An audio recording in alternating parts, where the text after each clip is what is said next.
আমার আগের গাড়িটা নিয়ে আমি অ্যাক্সিডেন্ট করছিলাম, এরপরে আমি এই গাড়িটা নিছি।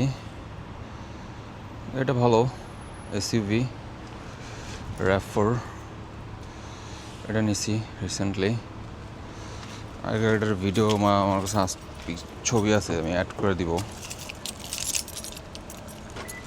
আমার হরিণের সাথে ক্র্যাশ হয়েছিল, লিটারালি সামনে পুরা বসকায় গেছে, খুবই খারাপ অবস্থা, হাতেও ব্যথা পেয়েছিলাম। এমনি তার কোনো সমস্যা হয় নাই, এয়ার ব্যাগ ডিপ্লয় হয়েছিল, সো বেঁচে গেছে আর কি। বাট খুব মারাত্মক ছিল অ্যাক্সিডেন্টটা, লাইক লাইফ থ্রেটেনিং।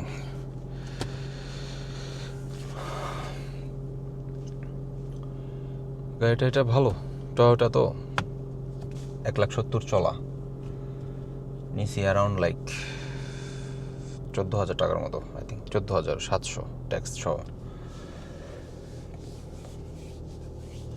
আর এখানে তো ইন্স্যুরেন্স আপনার লেজিট কাজ করে, বাংলাদেশের মতো না।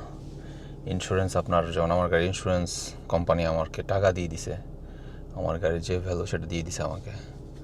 সো কেনার মনে এখানকার একটা জিনিস আমার খুব ভালো লাগছে আর কি, এই গাড়ির ইন্স্যুরেন্সটা। বাংলাদেশে তো ইন্স্যুরেন্স শুধু নামে, কাজে কিছু না, বাট এখানে ইট ওয়ার্কস, লাইক খুবই ভালো।